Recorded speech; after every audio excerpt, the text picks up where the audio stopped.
इतना मासूम सा था, अभी तक अपने हाथ से खाना नहीं खाता था। घर पे रहता था, बोलता है ताकि तुम खिलाओ तो खा लेते हैं, तो उसकी माँ खिलाती थी। यहाँ तो मेरे साथ बैठ के एक ही थाली में खाता था। बैठता हूँ ना, तो जिस थाली में एक साथ खाते थे, ये आंसू उसी थाली में गिरते हैं। वो याद आ जाता है पिताजी। मुझे नहीं पता था कि इस तरह से उसको दुनिया जा रोइए मत पिताजी, ये दुख। रही। जी। सुई धागे से जोड़ के एक में लगाया हुआ देखने के लिए आया था मैं। आंखों में आंसू है अनुराग यादव के जो है पिता हैं। नमस्कार, मैं हूं कमलनाथ। आप देख रहे हैं KN24 न्यूज़। जिस तरीके से जनपद जौनपुर में थाना गौरा बादशाहपुर गांव कबरुद्दीन, ये मामला जो है जोरों और शोरों से ये फैला हुआ है। जिस तरीके से सरकार ये कहती है अपराध मुक्त उत्तर प्रदेश, लेकिन जब ये घटनाएं निरंतर होती चली जा रही हैं तो सरकार के ऊपर ये दाग मिटने का नाम ही नहीं ले रहा है। हमारी जो फ्रेम में आप देख रहे हैं, ये अनुराग के पिता हैं। वही पिता हैं जो आज के समय सरकार से ये गुहार लगा रहे हैं कि हमारे बेटे को न्याय कब मिलेगा। वो अनुराग यादव जो ताइक्वांडो का नेशनल लेवल का प्लेयर था, जो उसके घर पे जब मैं अभी देखा तो आप मेडल गिनते गिनते थक जाएंगे, कितना अचीवमेंट था। लेकिन प्रशासन उसके इस जीवन काल को बचा नहीं पाई और आज हमारे और बीच में अनुराग यादव मौजूद नहीं हैं। हमारे फ्रेम में अनुराग यादव के पिताजी हैं। चैनल में आपको स्वागत है। ये दुख का माहौल है पिताजी, क्या कहना चाहेंगे कि अनुराग यादव हमारे और आपके बीच में एक होनहार प्लेयर अब नहीं रहा।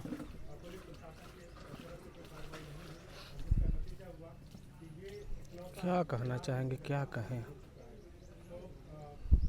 मेरा दुर्भाग्य, पड़ोसियों के मन में द्वेष, जलन, कहीं न कहीं सिस्टम की लापरवाही, किस किस को दोष दें हम, क्या कहें।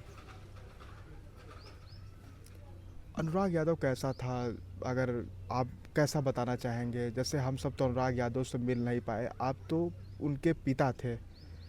एक बॉन्डिंग होगा, खून का एक रिश्ता रहता है। कैसा था, अगर कुछ भाव उसके बताना चाहें, क्योंकि जो हमारे दर्शक हैं वो मिल नहीं पाए हैं, लेकिन आप तो उनको, आपके उनके पिता हैं। इतना मासूम सा था, अभी तक अपने हाथ से खाना नहीं खाता था। घर पे रहता था, बोलता है ताकि तुम खिलाओ तो खा लेते हैं, तो उसकी माँ खिलाती थी। यहाँ तो मेरे साथ बैठ के एक ही थाली में खाता था। नहीं तो ऐसे मैं कभी डांट देता था कि तुम कब खाओगे अपने हाथ से, तो खड़ा होकर मुस्कुराता था, बोलता था जब खिला दोगे खा लेंगे, नहीं तो ऐसे पड़े रहेंगे। कितना मासूम था। यानी इतना सोने जैसा बच्चा। जिम्मेदारियों को ऐसा समझता था कि मैं तीसरे वाली बेटी की शादी का दिन नज़दीक आ गया था। मेरी तबीयत ख़राब हो गई, तबीयत ख़राब हो गई टाइफाइड की वजह से। बहुत ज़्यादा वीकनेस और प्लेटलेट्स कम हो गए थे, लीवर में इन्फेक्शन हो गया था। वो बच्चा, मुझे मालूम नहीं कि कार्ड कहाँ छपा, कैसे छपा, सारा मैनेजमेंट। सिर्फ जिस दिन बारात आई तो मैं मंडप में जाके बैठ के कन्यादान किया हूँ, बाकी पूरा मैनेजमेंट इतनी उम्र में देखता था। 17 साल का लड़का, पूरा मैनेजमेंट। कहाँ कार्ड देना है, कहाँ नहीं देना है, किसके यहाँ आना है, किसके यहाँ जाना है, सबको मैनेज करना। वो 17 साल का लड़का अपने दोस्तों के साथ मिल के कर डाला सब। मुझे बड़ा गर्व होता था कि आज नहीं कल मेरे दुख के दिन दूर होने वाले। क्या बताएं। अगर बच्चे का पिता को गर्व होने लगे अपने बच्चे के ऊपर, तो इससे अच्छा समय नहीं माना जाता है। ये सबसे सही समय माना जाता है आज के कलयुग में। लेकिन इस जो आँख में आपके आंसू आ रहा है, इसके पीछे कौन गुनाहगार है, कौन अपराधी है? प्रशासन कौन अपराधी है? प्रशासन तो सिर्फ उसको भनक नहीं रही होगी, थोड़े से अपने बेसिक लाभ के लिए इन्होंने चाहे जो कुछ भी किया हो, लेकिन गुनहगार वो सोच के लोग हैं जैसे लालता जैसे सोच के लोग। लालता खुद अनपढ़, मृतक आश्रित पर नौकरी पाया हुआ, शातिर किस्म, कम बोलने वाला आदमी। इस तरह का आदमी मैंने देखा नहीं। हमसे मुस्कुरा के बात करता था, बोलता था चाचा ऐसी कोई दिक्कत नहीं है। और मन में इतनी रंजिश पाल के इतने हथियार घर में इकट्ठा करना, आप क्या समझते हैं? यानी आस्तीन का सांप। इतना हथियार नॉर्मल ढंग से अगर देख लीजिए, कहीं तो किसी घर पे कुत्ते को मारने के लिए डंडे नहीं मिलेंगे। जी। इतने हथियार रखने का मतलब क्या है? जाहिर सी बात है उसे रंजिश थी। वो मेरी ज़मीनें हड़प रहा था, मेरे मकान पे कब्जा किया था, मेरा ये पुराना वाला मकान बनने नहीं दे रहा था। तो इसके लिए कहीं न कहीं लालता के मन में चीज़ें थी कि इसका बेटा थोड़ा आगे और निकलेगा तो ये खुद पैसे इसके पास हो जाएंगे, इसकी पहुंच भी बढ़ जाएगी। तो इसलिए उसके मन में जलन थी। वो ताक में बैठा था। जब मैं कमाने गया उसको मौका मिला। 8 दिन पहले गाय भैंस सब बेच देना। आप बताइए क्या समझते हैं? हैंडपंप जो डेली यूज में आने वाली थी, आप इधर से गुजरेंगे वहाँ से देख लेंगे, वो इस मकान के ठीक सामने निकला हुआ है ना, उसको सब बोरे से बांध दिया गया है। Full proof planning. छत पे इतना कंकड़ रखा हुआ है, पत्थर सब कुछ पत्थर रखा हुआ है कि अगर कोई बीच में डिस्टर्ब करता है तो और लोग जो हैं कंकड़ पत्थर से ऊपर से मारेंगे, मतलब जाने नहीं देंगे। और जितने निकले थे सबके हाथ में हथियार था। पिताजी कुछ नहीं छुपाई।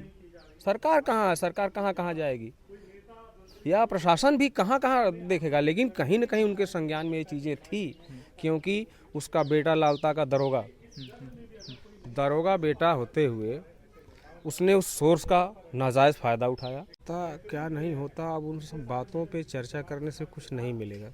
ये आप भी जानते हैं कि कोई मतलब नहीं उस पर क्या होता क्या नहीं होता।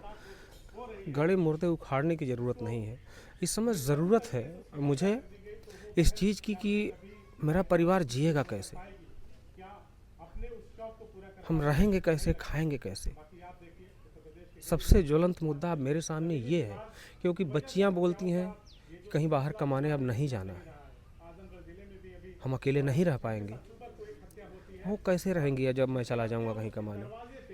और यहाँ अगर एक दिन की मजदूरी करता हूँ मैं तो बहुत मिलेगा 350 से 400 रुपये। उम्र भी नहीं रह गया है, और वो उम्र नहीं रह गई है मेहनत करने की। मैं तो अब जो होना था उसका कानून करेगा, ऐसी बात नहीं है। कितनी भी अंधेर है, हमारे डीएम साहब, हमारे कप्तान साहब, मुझे उनके ऊपर बहुत भरोसा है। मुझे लगता है वो लोग मेरा दर्द समझते हैं, और मैं उनसे जाता हूँ तो कुछ कहता नहीं हूँ। मेरे आंसू को देख के वो समझ जाते हैं कि मुझे चाहिए क्या, मैं क्या चाहता हूँ, और मैं कुछ नहीं बोलता, बस ऐसे मिल के चला। पिताजी जैसे जो दर्शक, आपने अभी कहा कि हमें इस उम्र में क्या करना है, आप इसके पहले क्या करते थे, अगर जो दर्शक को बताना चाहें? इसके पहले घर का इकलौता होने की वजह से मैं भी पढ़ाई लिखाई कंप्लीट करने के बाद कोई नौकरी चाकरी नहीं कर पाया। प्राइवेट जॉब ही करता था, ऐसे वेल्डिंग का काम करता था, जो भी मिल जाता था छोटा बड़ा काम कर लेता था। माँ बाप बूढ़े हो चुके थे, मैं भी सभी बहनों से सबसे छोटा, सबसे बाद में पैदा हुआ था। बहनें अपने घर थी, मेरी भी शादी हुई। खेती बाड़ी करते थे, कोई बहुत बड़ा इनकम का जरिया नहीं था। Middle class. जी, मिडिल क्लास, लोअर भी कर सकते हैं, ऐसी बात नहीं है। तो किसी तरह से जीवन यापन करते ऐसे ऐसे बीत रही थी, हंसी खुशी से जो भी था नमक रोटी खा के हम लोग एडजस्ट कर लेते थे। बच्चे हमारे मेहनत करते थे, सबके बच्चे कोचिंग करके जितना नंबर लाते थे, मेरा बेटा घर का काम करके उतने नंबर लाता था। बेटियां भी मेरी ऐसी हैं, घर का पूरा काम वही देखती हैं, खेती गृहस्थी करके। कभी भूसी भूसा लोड कर लेता था ट्रक पे, कभी पानी पूरी का ठेला लगा लेता था, कभी कुछ भी। लोग कहते थे, हंसते थे मेरे ऊपर कि क्या कर रहे हो। मैं बोलता था भैया कोई काम छोटा बड़ा नहीं होता, मैं अपने बच्चों के लिए कुछ भी कर रहा हूँ, आज नहीं कल मेरे बच्चे बड़े हो जाएंगे। और यही सपना देखते देखते अचानक से ऐसा हुआ कि एकदम से शॉक, सारे सपने ध्वस्त, और फिर रोना। बस क्या करूं, कितना रोऊं। न चाहते हुए आंसू गिरते हैं। जब खाने के लिए बैठता हूं ना, तो जिस थाली में एक साथ खाते थे, ये आंसू उसी थाली में गिरते हैं। वो याद आ जाता है पिताजी। हम जब घर पे रहते थे ना, तो पूरा परिवार एक में खाता था, हम दोनों बाप बेटे एक में खाते थे, और उधर से उसकी माँ भी उसको खिलाया करती थी। अच्छा पिताजी, जब इसमें आपके जो रिश्ते को देखता हूँ तो ऐसा रिश्ता बहुत कम ही देखने को मिलता है कि पिता और बेटा एक थाली में खाना खाए। ये तो अनोखा प्यार होता है, क्योंकि ऐसा बॉन्डिंग मैं पहली बार आपसे सुना, इतना क्लोज था। मैं उसको कभी कभी डांटता भी था।